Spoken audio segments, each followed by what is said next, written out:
What conspiracy theories do you think are too logical to ignore? 1. Kennedy gets elected. 2. Kennedy is critical of the CIA, his own VP and military for wanting to turn the Cold War into a hot one and the willingness to perform false flag operations, Project Northwoods, to do it. 3. Kennedy is shot. 4. His VP takes power. 5. Classified. Pretty sure I saw it here on Reddit at one point, but someone brought up the art trade.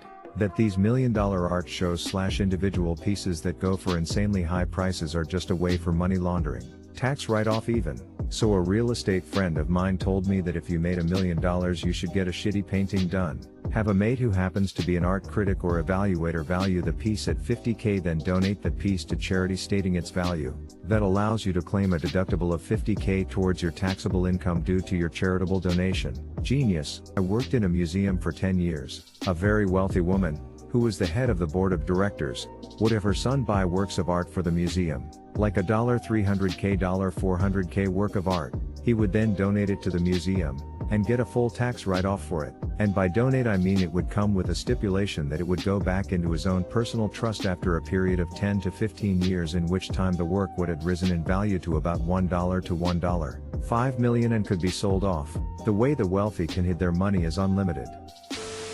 David Miscavige, the chairman of the Church of Scientology, definitely murdered his wife and is getting off scot-free for it. Him and his wife got into a pretty heated argument in 2007, and she hasn't been seen since. Lawyers hired by David claim she is still alive and devotes 100% of her time to work at the Church of Scientology, which is why she hasn't been seen since August 2007. In 2013, a former member of the church had filed a missing person report that was closed after a few officers had spoken and seen Mrs. Miscavige, even though there's no evidence whatsoever of this meeting. All missing persons reports now are turned down since this investigation is forever closed.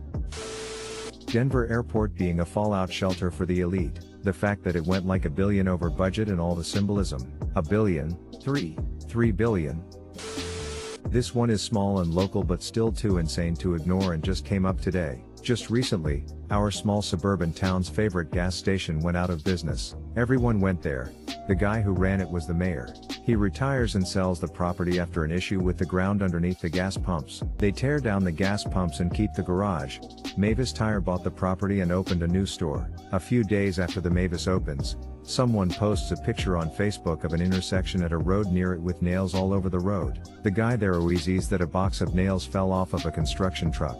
The police come clean it up and it seems all is well. Fast forward a few days later and people are commenting on the post that they're finding nails in their car tires, not just from that intersection.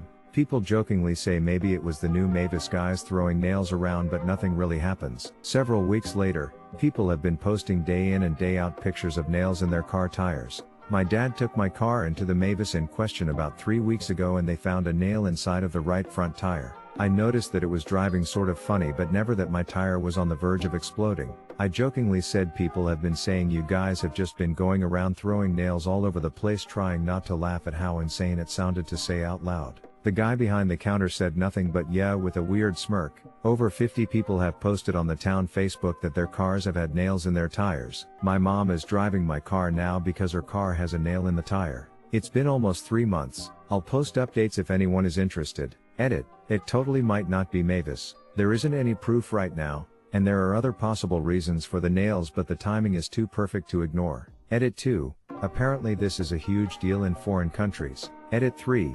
Holy shit, this blew up.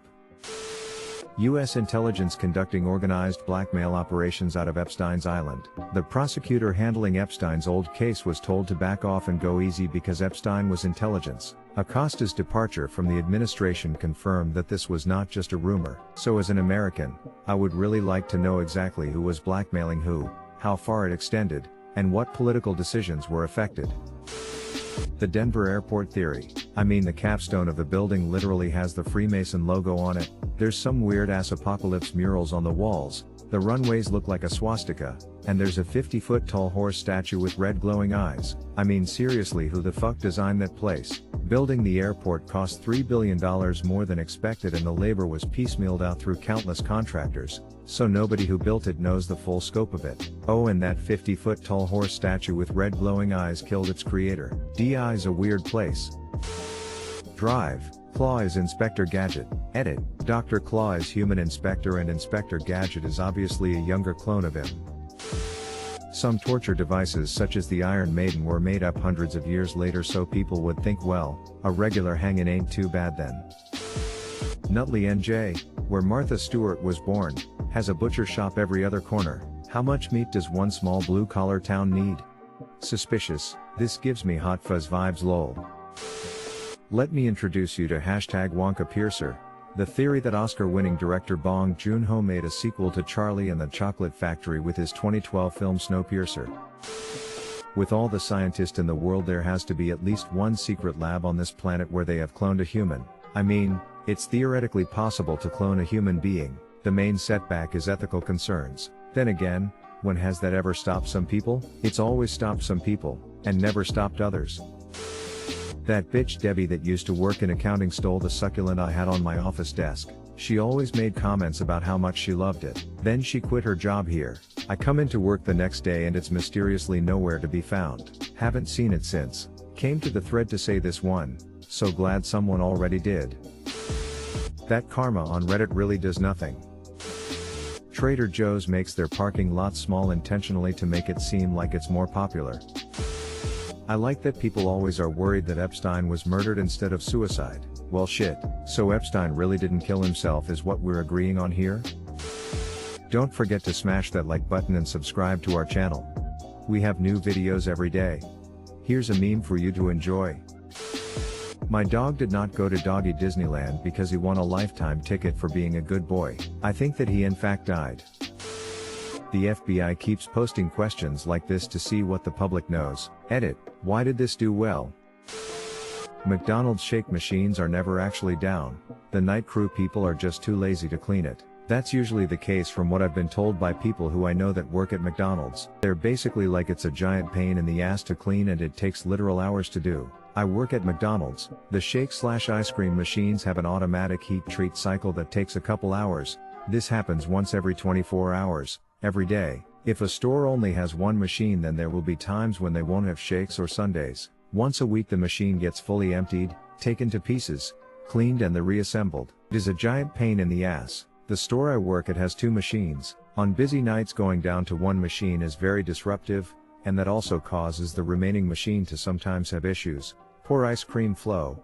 Ice cream is too runny as a result of overuse. At a store with one machine the result is no ice cream or shakes. The shake machine, which is the other half of the combo machine, name of the machine, rarely has issues and only goes down with the heat treat or weekly clean. Obviously some McDonald's might be working with older/newer machines and other workers' experiences might differ at different stores or regions. Since these should be happening at the same time each night, you should be able to ask what time the heat treat cycle is for the machine and avoid coming in at those hours, and also what time/day the weekly clean is, and once again avoid that time period. Some people had to talk about Fight Club, otherwise, it wouldn't exist. Tyler Durden instructing people to not talk about Fight Club isn't aimed at getting them to stop talking about Fight Club, it's teaching them to break rules. Or at least, that's how I always thought of it.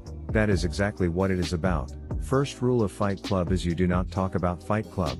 Second rule is you do not talk about Fight Club. It's like a non-existence paradigm that forces the rules to be broken in order to survive. Metaphorically as it pertains to the club, and also how humans/societies interact with the financial/marketing/whatevers of our modern world.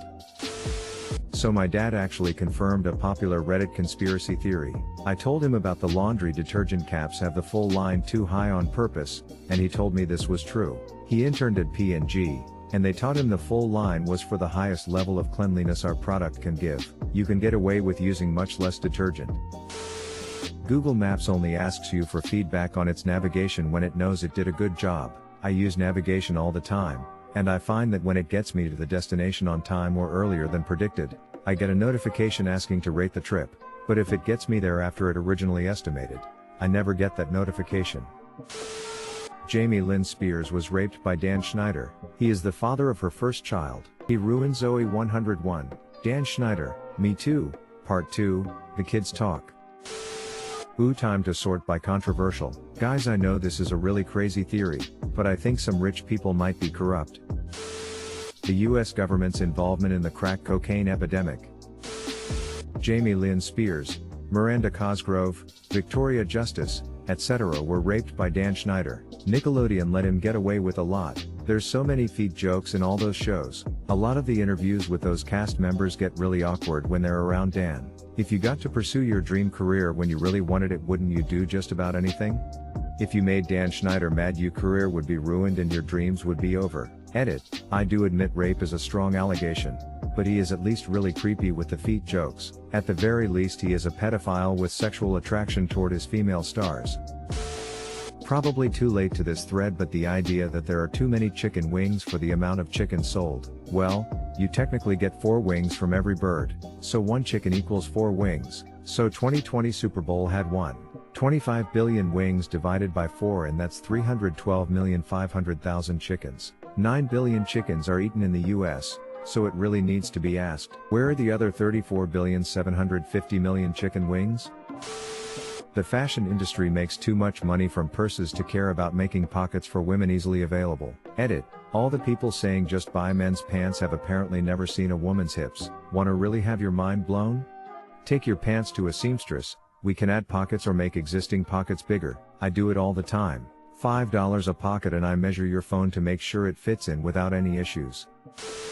Pro tip: read the comments in Alex Jones's voice before deciding whether to believe them.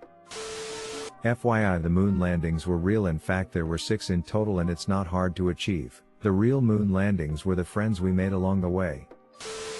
That the US knowingly left POWs behind in Vietnam. Isn't that just the plot of the second Rambo film? Yep, it is. Popular culture has reflected the live prisoners theory, most notably in the 1985 film Rambo: First Blood Part 2. Source: Wikipedia. Typing in your email address to unsubscribe from a mailing list actually enters it into more mailing lists. NASCAR is fake. It's just Hot Wheels going around a track, and all the sounds are made by one guy in a sound booth imitating what he thinks a race car would sound like. Amazon Go isn't about replacing cashiers, but about selling stock, receiving tax breaks for R&D, and selling marketing analytics on the shoppers. This is why the stores are placed in financial districts and aren't open 24 hours or the weekend. Their camera system is backed up by employees watching you. Google Amazon Go Chicago. They're closed right now. I believe that the U.S. government has men in black that make people disappear if they know more than what's good for them. Veil. You're screwed now. Yep, and it's gonna be a suicide. Secret societies definitely exist. Jar Jar Binks was supposed to be a Sith Lord and the big bad of the Star Wars prequels, but George Lucas screwed up the directing and then chickened out after seeing the public reception of the character. See also r/Darth Jar Jar. The true conspiracies are right in front of our eyes. The extent of corporate control over the democratic process is no secret, but we're all too busy debating the moon landing, flat earthers, and anti-vaxxers. New Coke was a way for Coca-Cola to switch from real sugar to corn syrup without people noticing. Switch to the new formula that everyone hates, keep it for a while so that people demand the old one back, then switch it back after enough time has passed that people wouldn't notice the relatively subtle change. The NFL manipulates its games just enough in order to get the best product out of their season because they are a business with billions of dollars on the line. This isn't a conspiracy theory, but I find any chance I can to say that dinosaurs definitely had feathers and deniers are just clinging to Spielberg's image of them. Nothing's actually happening in Area 51. The government just keep it so people will focus on it and ignore the shady stuff happening somewhere else. Actually, Area 51 was created during the Cold War as a testing and development facility for aircraft, including the U-2 and SR-71 Blackbird reconnaissance planes, and currently it's probably being used to test few weapons, and that's it. Every country has their secret projects and we all know it. The entire alien and conspiracy theories have only fueled movies and TV shows. That's it. That's what I thought. Where this whole notion of government is hiding aliens and shit came from. It's also been clear that there are a bunch of UFO sightings where people think it's an alien aircraft, but in reality it's just a new aircraft that our government is testing out and just fucking around with it.